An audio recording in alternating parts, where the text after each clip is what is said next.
American Idol alumni fade away once the season's over, but Constantine Maroulis is the superstar of Broadway's biggest party that people are lining up for every night, Rock of Ages. Please welcome Constantine Maroulis.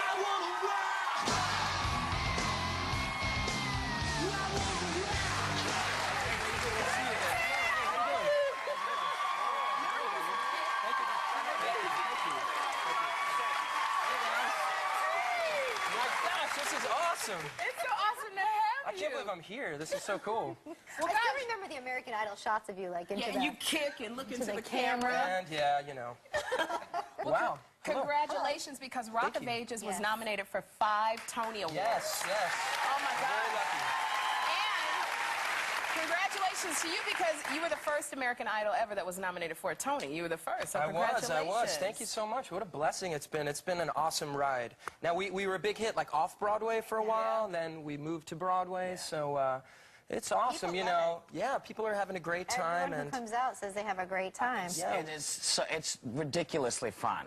Thank you. But how are you holding up with 8 a week? I'm doing pretty good. I'm pretty good. My allergies have been kind of kicking in lately. Right. They came late this year for me, but I'm trying to stay strong. And I have an amazing cast and crew, and they keep me going. So we're having a good time. Success is great revenge, but you were kicked off of American Idol. Yes. And well, I was voted off. Voted off. Excuse me. There's a difference. Voted off.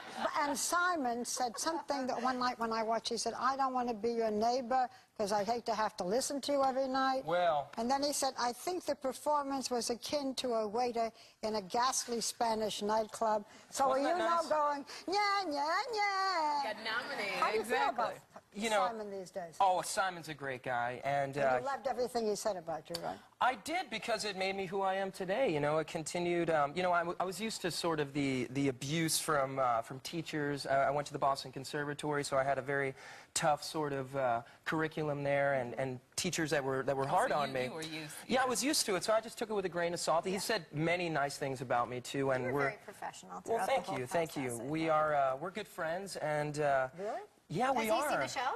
He's not seen the show yet. What kind of friend is that? You should get him on the show. I think he's a little busy making billions of dollars, so we'll get him there eventually. Who has come to see the show? I'm told tons of rock stars, tons of rock and rollers. Amazing people come. We've had REO Speedwagon, Styx. We've had members of Journey, Twisted Sister, Paris Hilton, Hugh Jackman, Zac Efron. Everybody's come to see the show. They're all talking about it, and they're having a great time. And you know, it's a great gig. It's set up like Rock 80s on the LA Strip, and your character Drew is, you know, this aspiring rocker who is a bartender, right? So was it a stretch for you? Did you feel the sort of that angst of wanting to be there? Absolutely. You know, I grew up, I was born in New York, but I grew up in New Jersey, but I worked in pretty much every bar, club, restaurant in New York and New Jersey growing up, you know, looking up to those guys, all the rock stars that are big part of our show, and I wanted to do that. I also wanted to do theater also, but yeah, I definitely related to the struggle, and I always worked a job. I put myself through school, so you know. You're a wonderful person. You're motivated. Oh, thank you. I'm working on it. And also too, the audience doesn't know that you've been doing theater since you were young. Yeah, since I was a little kid. What was your first theater experience like? I think it was West Side Story. Oh my goodness, who is that guy? Wow. That is... That was when you were Constantine. Oh, my goodness. Oh, the close-up. I was about 40 pounds there, I think. And I played, I think, the 5th jet from the left, obviously. I wasn't a Greek kid. I wasn't even a shark. I was a jet. When you did American Idol, your father was very sick. Yeah. You never mentioned it.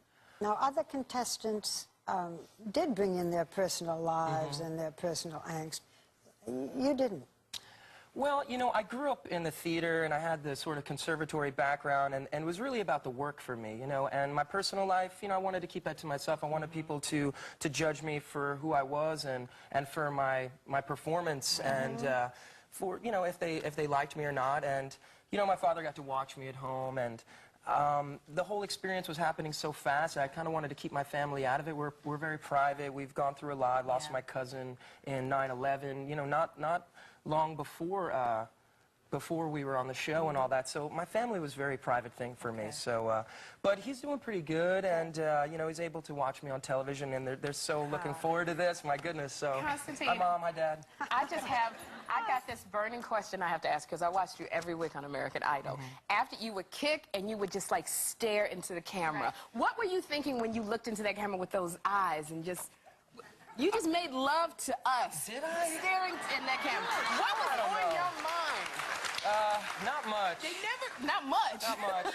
You know, Bruce Gowers, he's the amazing director who directs American Idol, and I think he's still doing it. He actually directed the original Bohemian Rhapsody video for Queen, so he really helped me out, especially when I did Bohemian Rhapsody on the show. He's like, mate, you got to talk right into that camera at those girls at home and talk to them, and I tried to... Obviously, Sherry got the call. Well...